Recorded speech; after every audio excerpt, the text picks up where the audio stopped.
Suleman mountains అన్నాం. Sulaiman mountains located in Pakistan అని రాసుకోండి అక్కడ పక్కకు. సులేమాన్ మౌంటైన్స్. ఈ సులేమాన్ మౌంటైన్స్ అనేవి ఎక్కడున్నాయండి? Sulaiman mountains are located in Pakistan. One is Sulaiman mountains. ఓకేనమ్మా, Sulaiman mountains in Pakistan. Next one number 2. Second one is number 2. రెండవది వచ్చేసి ఏంటి అంటే హిందూకుష్ ఆర్ హిందూరాజ్ మౌంటైన్స్ ఆఫ్ఘనిస్తాన్ అని రాసుకోండి. ఆఫ్ఘనిస్తాన్లో ఉన్నాయి. Hindu Kush or Hindu Raj mountains Afghanistan. ఓకేనమ్మా, ఆఫ్ఘనిస్తాన్. థర్డ్ వన్ వచ్చేసి ఏముంది? లదాఖ్ దగ్గర ఒక చిన్న పాయింట్ రాసుకోండి. లదాఖ్ సంబంధించిన ఇన్ఫర్మేషన్ ఏంటంటే Ladakh is an union territory అని కూడా ఒక చిన్న పాయింట్ రాసుకోండి. Ladakh is an union territory. ఇది ఒక కేంద్ర పాలిత ప్రాంతం. Ladakh is an union territory. ఇది ఒక కేంద్ర పాలిత ప్రాంతం లదాఖ్. ఈ లదాఖ్ని ఏమని పిలుస్తారంటే రూఫ్ ఆఫ్ ఇండియా అని పిలుస్తారు. రూఫ్ ఆఫ్ ఇండియా అని దేనిని పిలుస్తారంటే లదాఖ్ని రూఫ్ ఆఫ్ ఇండియా అంటారు. వన్ ఇస్ భారతదేశం యొక్క పైకప్పు, రూఫ్ ఆఫ్ ఇండియా అంటారు. ఓకేనమ్మా, ఎస్. నెక్స్ట్ వన్ ఇంకొక పేరుతో ఏమంటారంటే mini Tibet or little Tibet అంటారు. Mini Tibet or little Tibet. Mini Tibet అని లిటిల్ టిబెట్ అనే పేరుతో పిలవడం జరుగుతుంది. Mini Tibet or little Tibet అంటారు. అంటే టిబెట్లో ఏ రకమైన ట్రెడిషన్స్ ఉంటాయో సేమ్ ట్రెడిషన్స్ ఇక్కడ ఉంటాయి. కల్చరల్ విషయంలో కానీ ట్రెడిషన్స్ కానీ సేమ్ ఇక్కడ ఉంటాయి. అందువల్ల దీన్ని ఏమంటారంటే mini Tibet or little Tibet అంటారు లదాఖ్ని. ఓకేనమ్మా, ఎస్, వెరీ గుడ్, నైస్. ఇంకొకటి తర్వాత ఏం చెప్పాను? పామీర్ నాట్. ఈ పాయింట్ రాసుకోండి. పామీర్ నాట్ అనగానే బేసికల్గా పామీర్ నాట్ అనేది ఎక్కడ ఉంటుందో ఒకసారి చూడండి. ఈ పామీర్ నాట్ అంటున్నాం. One is Pamir knot. Yes, ఇది భారతదేశం ఇలా ఉంటుంది కదా. ఓకే, ఇలా భారతదేశం ఉంటే పామీర్ నాట్ ఎక్కడుంది sir? Where it is located అంటే Pamir knot is located here. ఇదే పామీర్. చూడండి ఎలా ఉందమ్మా. నాట్ అంటే ఏంటి? ముడి కదా, అందుకని ముడేసా. పామీర్ నాట్ అంటున్నాం. ఓకేనా, పామీర్ నాట్ మీరు ఇలానే గుర్తుపెట్టుకోవాలి. పామీర్ నాట్ అంటే ఇలానే ఉంటుంది. One is Pamir knot. ఈ పామీర్ నాట్కి సంబంధించిన ఇన్ఫర్మేషన్ ఏంటి సార్ అంటే పామీర్ నాట్ని రూఫ్ ఆఫ్ ద వరల్డ్, ప్రపంచపు పైకప్పు అని పిలవడం జరుగుతుంది. Roof of the world. Roof of the world అంటే ప్రపంచపు పైకప్పు అని పిలుస్తారు. అది రూఫ్ ఆఫ్ ఇండియా, ఇది రూఫ్ ఆఫ్ ద వరల్డ్. అది రూఫ్ ఆఫ్ ఇండియా లదాఖ్, ఇది రూఫ్ ఆఫ్ ద వరల్డ్. ఇది ప్రపంచం, అది ఇండియా. ఓకేనమ్మా, roof of the world. Roof of the world అని పిలుస్తారు. నెక్స్ట్ వన్ ఇంకొకటి ఏమంటారంటే ఇది ఇంటర్ మాంటైన్ ప్లాట్యూ అని కూడా పిలుస్తారు. ఇంటర్ మాంటైన్ ప్లాట్యూ అని కూడా పిలుస్తారండి దీన్ని. Intermontane plateau. Sir intermontane plateau అంటున్నారు, అసలు అంటే ఏంటి సార్ అంటారు మీరు. ఇంటర్ మాంటైన్ ప్లాట్యూ అంటే the plateau is surrounded by mountains. The plateau surrounded by mountains, enclosed by all sides mountains. Okay, it is surrounded by all sides mountains. It is surrounded by all sides mountains. That's why it is called as intermontane plateau. అంటే మధ్యలో ఉంటుంది, చుట్టూ పర్వతాలు ఉంటాయి, అందువల్ల that's why it is called as intermontane plateau. The plateau is surrounded by all sides mountains. అన్ని వైపులా పర్వతాల చేత చుట్టబడి ఉంటుంది. That is called as intermontane plateau. ఓకేనా, క్లియర్? ఎస్. కాబట్టి రేపు మీకు క్వశ్చన్ అడిగారు అనుకోండి, which of the following plateau is popularly known as intermontane plateau అని క్వశ్చన్ అడిగారు అనుకోండి, ఇమ్మీడియట్గా మీరు ఆన్సర్ ఏం చేయాలమ్మా? Pamir knot. అసలు ఏంటి సార్ పామీర్ నాట్ అంటే ఏంటి అన్నారు అనుకోండి, సరే ఇంటర్ మాంటైన్ ప్లాట్యూ అంటే ఏంటి అని క్వశ్చన్ అడిగితే the plateau is surrounded by all sides mountain. అన్ని వైపుల పర్వతాల చేత చుట్టబడి ఉండటం. Very very very important. Next వచ్చేసి ఏముంది అక్కడ చెప్పండి. నెక్స్ట్ ఏముందమ్మా, జస్కర్ రేంజ్ అంటున్నాం. జస్కర్ రేంజ్ అన్నప్పుడు జస్కర్ రేంజ్ ఇక్కడ కింద ఒక పాయింట్ రాసుకోండి. ఏం రాస్తారంటే it is an part of trans Himalayan region అని రాసుకోండి. It is an part of integral part of trans Himalayan region. Trans Himalayan region ఇక ట్రాన్స్ హిమాలయ మండలంలో భాగంగా పరిగణించడం జరుగుతుంది. Trans Himalayan region, part of trans Himalayan region, trans Himalaya మండలంలో భాగంగా పరిగణించడం జరుగుతుంది. Zanskar range. Okay, clear? Trans హిమాలయన్లో భాగంగా పరిగణిస్తారు Zanskar. The extension of Zanskar range, extension అంటే దాని యొక్క ఎక్స్టెన్షన్ అంటే ఏంటంటే దాని యొక్క పరంపర, దాని యొక్క కొనసాగింపు, దాని యొక్క ఇంకొక పార్ట్ ఎక్స్టెన్షన్ పార్ట్ అంటాం కదా మనం. ఎక్స్టెన్షన్ అంటే కొనసాగింపు. The Zaskar range extension part is known as Kailash range అని గుర్తుపెట్టుకోవాలి. కైలాష్ రేంజ్. ఓకేనా? కైలాష్ రేంజ్ అంటారండి. జస్కర్ పార్ట్ యొక్క Zaskar range, extension part of Zanskar range is called as Kailash range. దీని యొక్క కొనసాగింపే కైలాస్ రేంజ్.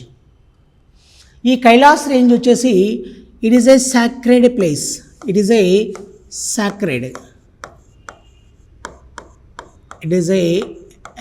సాక్రెడ్ ప్లేస్ అంటే ఇది ఒక పవిత్రమైన ప్రదేశం అండి. It is a sacred place. ఇది ఒక పవిత్రమైన ప్రదేశంగా మనం చెప్పుకోవచ్చు. Sacred place. It is a sacred place. ఓకేనమ్మా? ఇది ఇలా విషయాలు. తర్వాత ఏమున్నాయి చెప్పండి. కారాకోరం. ఇప్పుడు మీరు కారాకోరం రాయండి సార్, చెప్తాను. కారాకోరం రేంజ్ అంటున్నాం. One is Karakoram range. ఈ కారాకోరం పర్వత శ్రేణికి సంబంధించిన ఇన్ఫర్మేషన్ చూడండి ఒక్కసారి. కారాకోరం రేంజ్ అంటున్నాం. కారాకోరం రేంజ్ అంటే Karakoram is a Turkish term అని రాసుకోండి. ఇది టర్కీ భాషా పదం. కారాకోరం అనేది ఏంటమ్మా? It is a Turkish term, Turkey భాషా పదం. It is a Turkish term అంటే టర్కీ భాషా పదం. It is a Turkish term. Karakoram is a Turkish term. Karakoram అనగానే మీరు ఇంకొక విషయం ఏంటంటే ఇన్ సాంస్క్రిట్ లాంగ్వేజ్, సంస్కృత భాషలో, ఇన్ సాంస్క్రిట్ లాంగ్వేజ్ అంటే సంస్కృత భాషలో, in Sanskrit language Karakoram is called as Krishnagiri అని గుర్తుపెట్టుకోవాలమ్మా. కృష్ణగిరి.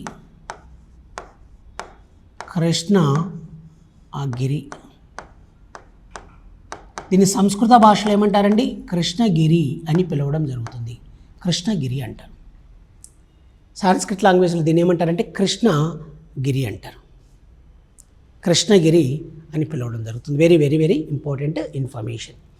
ఈ కారాకోరం రేంజెస్లో ఎత్తైన శిఖరం ఇది. Highest mountain peak in Karakoram range, that is K2 Godwin Austen peak అండి. K2 Godwin Austen peak. K2 Godwin Austen peak అంటున్నాం. K2 Godwin Austen peak. ఈ K2 Godwin Austen peak it is the highest mountain peak in Karakoram. ఓకేనా? ఇది మీరు ఖచ్చితంగా గుర్తుపెట్టుకోవాలి master. It is the highest mountain peak in Karakoram range. It is the highest mountain peak in Karakoram range. కారాకోరంలో ఎత్తైన శిఖరం ఇది.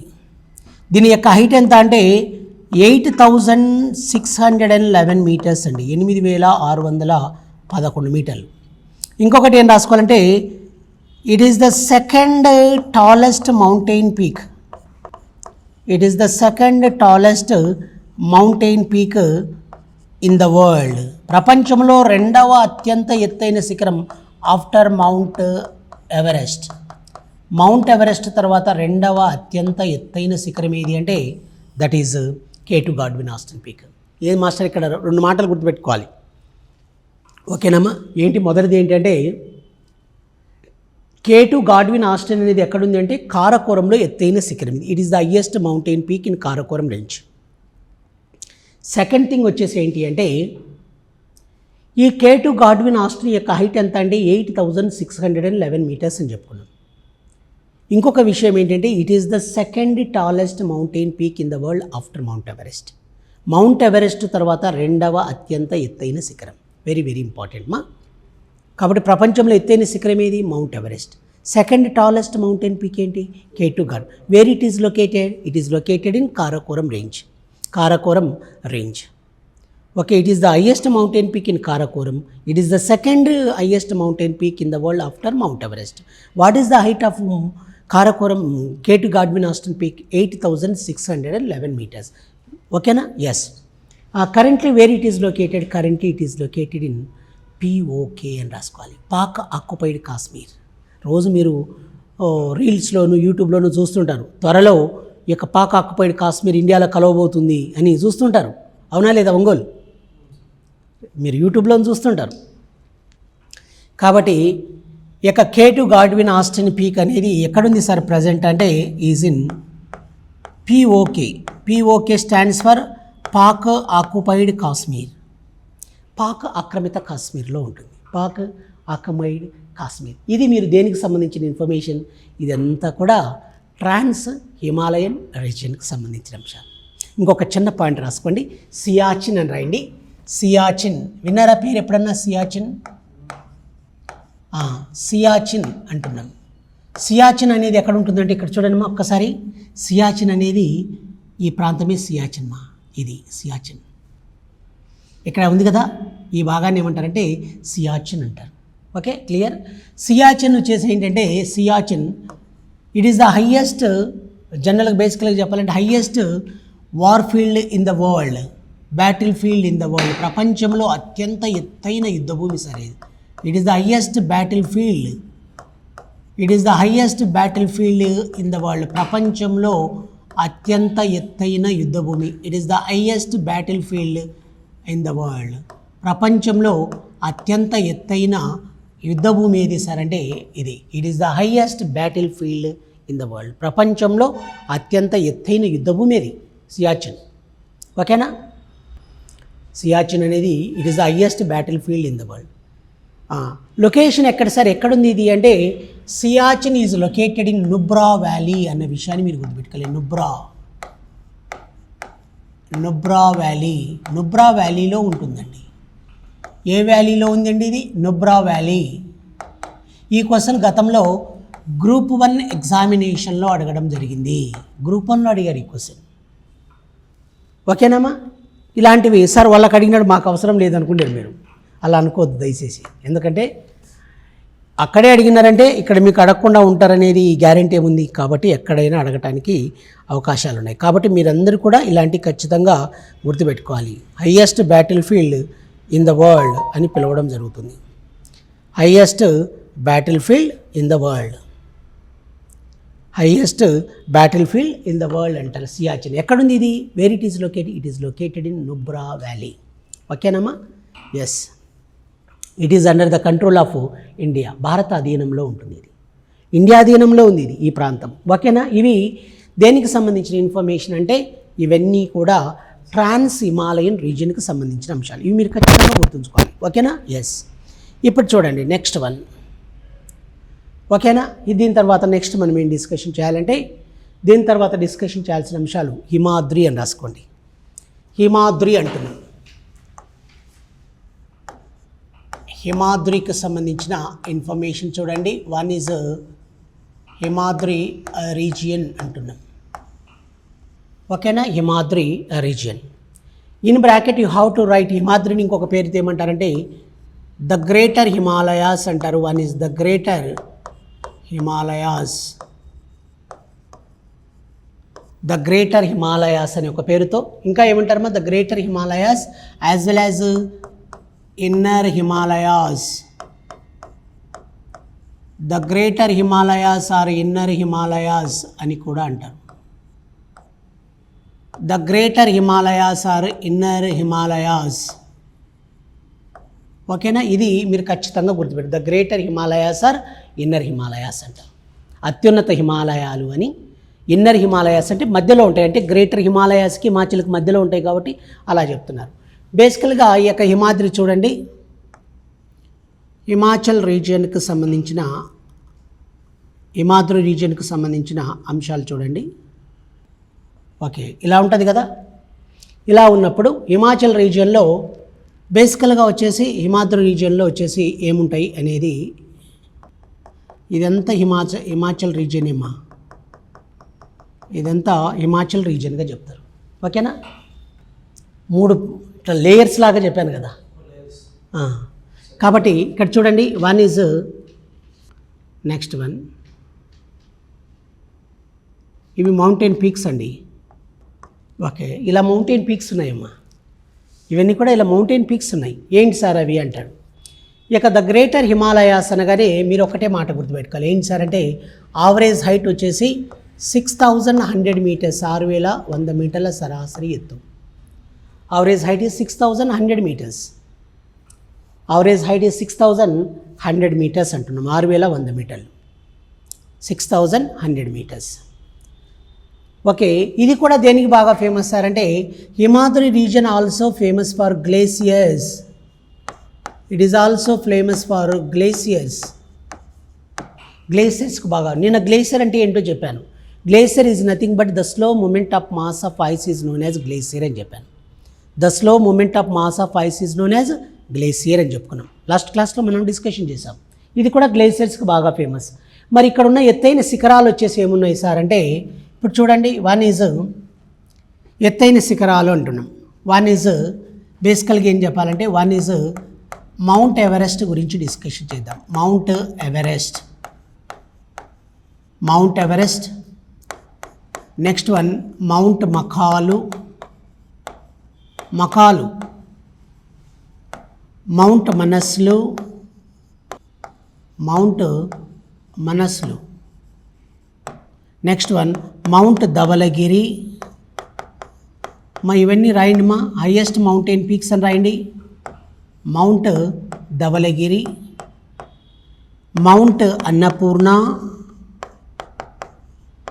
Mount Annapurna, Mount Annapurna. Yes, okay. Mount Nanda Devi, Mount Nanda Devi. Next Mount Nanga Parbat, Nanga Parbat, Mount Nanga Parbat. Mount Namcha Barwa, Namcha Barwa. ఇవన్నీ ఎత్తైన శిఖరాలండి. ఇవన్నీ కూడా ఇక్కడ చూడండి, ఎత్తైన శిఖరాలు వచ్చే శిఖరాలు ఏమేమి ఉన్నాయి. Mountain peaks in Himadri region, Mount Everest, Mount Makalu, Mount Manaslu. Next one Mount Dhaulagiri. Next one Mount Annapurna, Mount Nanda Devi, Mount Nanga Parbat. Next one Mount Namcha Barwa. Next one is Mount Kanchenjunga, Mount Kanchenjunga, Mount Kanchenjunga అంటున్నాం. Okay, Mount Kanchenjunga. ఇవన్నీ కూడా ఎత్తైన శిఖరాలు సార్. చూడండి, ఇవన్నీ కూడా మనకు ఇప్పుడు ఫర్ ఎగ్జాంపుల్ ఇక్కడ చెప్పాం మౌంట్ నంగ్ పర్బత్ ఉంది. ఈ మౌంట్ నంగ్ పర్బత్ అంటే ఇది మౌంట్ నంగ్ పర్బత్ వచ్చేసి ఎక్కడుంది? ఇది mount Nanga Parbat Jammu and Kashmir, JNK, Jammu and కాశ్మీర్లో ఉంది మౌంట్ నంగ్ పర్బత్. మౌంట్ నామ్చా బర్వా అన్నాం, ఇదే మౌంట్ నామ్చా బర్వా. ఇక్కడ చూడండి సార్, ఇది mount Namcha Barwa, Arunachal Pradesh, Arunachal Pradesh. Mount Namcha Barwa where it is located? Arunachal Pradesh. Mount Nanda Devi అంటున్నాం, where it is located? Here. ఇది ఉత్తరాఖండ్ రాష్ట్రంలో కాబట్టి mount Nanda Devi is an Uttarakhand state, Uttarakhand. Mount Annapurna, Dhaulagiri, mount Manaslu, mount Makalu, mount Everest. ఇవన్నీ ఎక్కడ ఉన్నాయి సార్ అంటే నేపాల్లో ఉన్నాయండి. ఇవన్నీ కూడా నేపాల్లో ఉన్నాయి. మరి మౌంట్ కాంచనగంగా ఎక్కడుందంటే ఇది సిక్కిం అండి. కాబట్టి ఇక్కడ కాంచనగంగా పీక్ వచ్చేసి where it is located. Mount Kanchenjunga is in Sikkim హిమాలయాస్లో ఉందన్న విషయాన్ని మీరు గుర్తుంచుకోవాలి. Very very very very important information. ఓకేనా? ఎస్,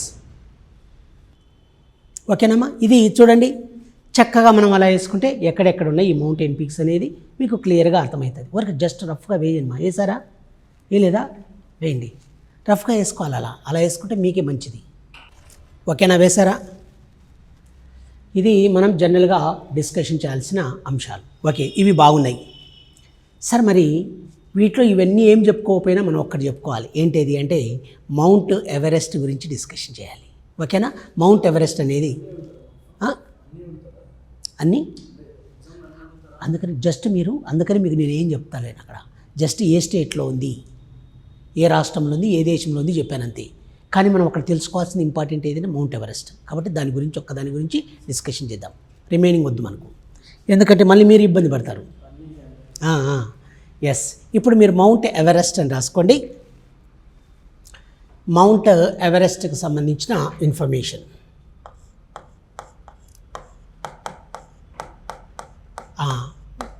ఇలా అడగచ్చు మనకు. వీటికి సంబంధించి మనకు ఇలా అడుగుతాడు. మౌంట్ ఎవరెస్ట్కి సంబంధించి చూడండి, మౌంట్ ఎవరెస్ట్ అంటున్నాం. ఇది అంతే. మళ్ళీ ఎక్కువ మనం లోపలికి వినాం అనుకో ఊబి.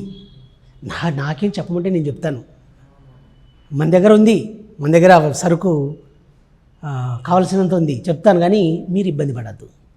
మీకు ఏది అవసరం లేనిది ఎంత చెప్పి ఏం లాభం? మిమ్మల్ని కన్ఫ్యూజన్లో పెట్టకూడదు. నా ఉద్దేశం ఏంటంటే మిమ్మల్ని కన్ఫ్యూజన్లో పెట్టకూడదు. మీకు క్లారిటీ ఉండాలి, సూటిగా సుత్తి లేకుండా ఉండాలి. అవునా కదా? కాబట్టి సూటిగా సుత్తి లేకుండా క్లియర్గా చూడండి. మీకు నేను ఎక్కడన్నా వేస్ట్ ఇన్ఫర్మేషన్ చెప్తున్నా మీరు ఒక్కసారి అబ్జర్వ్ చేయండి. ఎక్కడే కానీ వేస్ట్ ఇన్ఫర్మేషన్ ఇవ్వలేను. ఎందుకంటే ఖచ్చితంగా మీరు ఏదనుకున్నారో మీకు అదే కావాలి అనేది నా ఉద్దేశం. మౌంట్ ఎవరెస్ట్ అన్నాం. ఏంటి సార్ ఈ మౌంట్ ఎవరెస్ట్కి సంబంధించి అంటారు. మౌంట్ ఎవరెస్ట్ అనగానే మీరు ఏం చెప్పాలంటే initially it was known as previously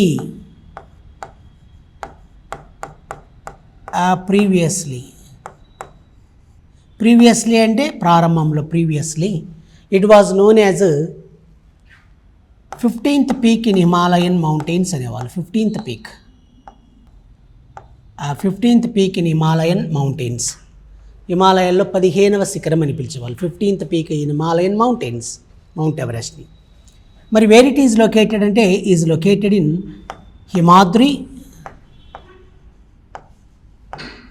Himadri రీజియన్లో ఉంది. But where it is located Himadri రీజియన్లో నేపాల్ దేశంలో ఉంటుందండి. నేపాల్ హిమాలయాస్లో ఉంటుంది. హిమాద్రి రీజియన్లో నేపాల్ దేశంలోని హిమాలయాల్లో ఉంది ఇది. నేపాల్ హిమాలయాస్లో. ఓకేనా? ఇది గతంలో మనకి గ్రూప్ 1 ఎగ్జామినేషన్లో గ్రూప్ 1 ఎగ్జామినేషన్లో గతంలో అడిగారు. ఓకేనా? ఎస్. నెక్స్ట్ వన్ ఇక్కడ లోకల్గా ఏమంటారంటే in Nepal country locally known as అంటే ఇక్కడ లోకల్గా ఏమంటారు?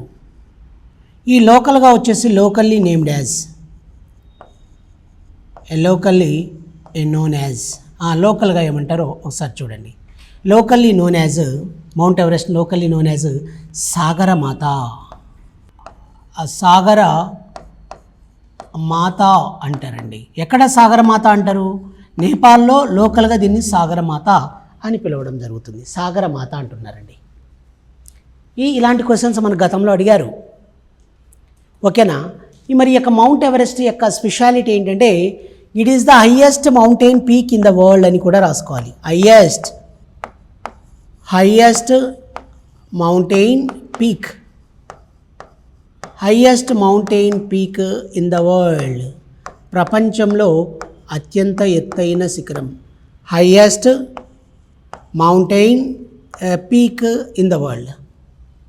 ప్రపంచంలో ఎత్తైన శిఖరం ఏదని క్వశ్చన్ అడిగారనుకో which one is the highest mountain peak in the world? Mount Everest is the highest mountain peak in the world. ప్రపంచంలో అత్యంత ఎత్తైన శిఖరం ఏదంటే mount Everest is the highest mountain peak in the world. Okay, ఎంత height sir ఇది అంటే highest mountain peak in the world అంటున్నారు కదా. What is the height of mount Everest అంటే 8848 మీటర్స్. 8848 మీటర్స్, 8848 మీటర్లు సార్. 8848 మీటర్స్, 8848 మీటర్స్, 8848 మీటర్లు. ఓకేనా? అందుకని ఇది ప్రపంచంలో ఎత్తైన శిఖరం అంటున్నాం. ఓకే, నెక్స్ట్ వన్ వచ్చేసి రెండవది ఏంటి అంటే ఫస్ట్ మెజర్డ్ బై. ఎవరు మెజర్ చేసిన వ్యక్తి మొదటిసారిగా?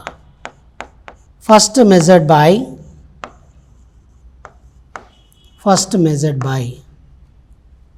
ఎవరు సార్ ఫస్ట్ మెజర్డ్ బై? ఎవరు ఫస్ట్ మెజర్ చేసింది ఎవరంటే జార్జ్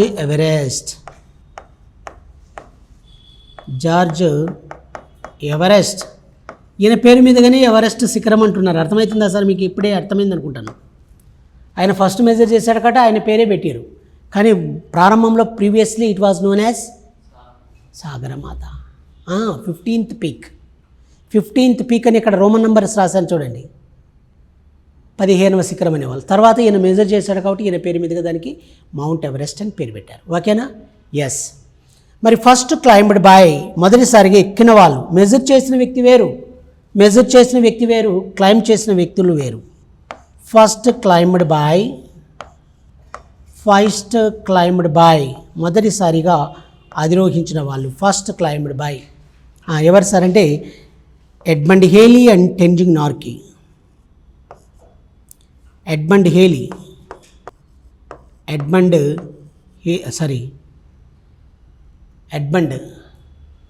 అనమాట. ఎవరు సార్ అంటే Tenzing Norgay and Edmund.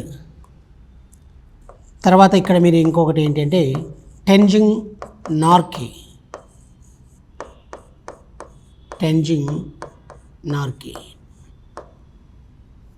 Edmund Hillary అంటారు సార్ ఇన్ని. Edmund Hillary and Tenzing Norgay. Edmund Hillary and Tenzing Norgay అని ఇద్దరు ఎక్కిరు మొదటిసారిగా. ఎప్పుడు ఎక్కిరు సార్ వీళ్ళిద్దరు కలిసి అంటే 1953 మే 29th. 1953 మే 29th వీళ్ళిద్దరు కలిసి మౌంట్ ఎవరెస్ట్ను అధిరోహించడం జరిగింది sir. 1953 May 29th. 1953 May 29th. Edmund Hillary ఏ దేశస్తుడంటే New Zealand mountaineer. Tenzing Norgay Nepal mountaineer. Nepal దేశానికి చెందిన పర్వతారోహకుడు. Tenzing Norgay Nepal mountaineer, Edmund Hillary New Zealand mountaineer. వీరిరువురు ఎప్పుడు ఎక్కారమ్మా? 1953 మే 29th.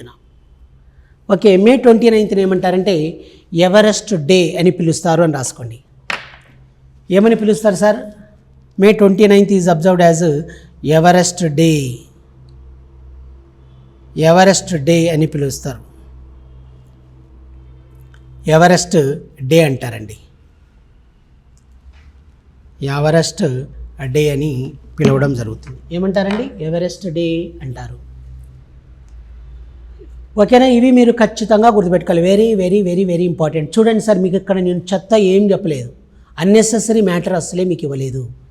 మీకు ఎగ్జామినేషన్ పాయింట్ ఆఫ్ వ్యూలో ఎలా అడుగుతారో అలానే క్లియర్గా చెప్తున్నాను. కాబట్టి చూడండి, అయిపోయి అంతే. ఓకేనా మాస్టర్? ఓకేనామా?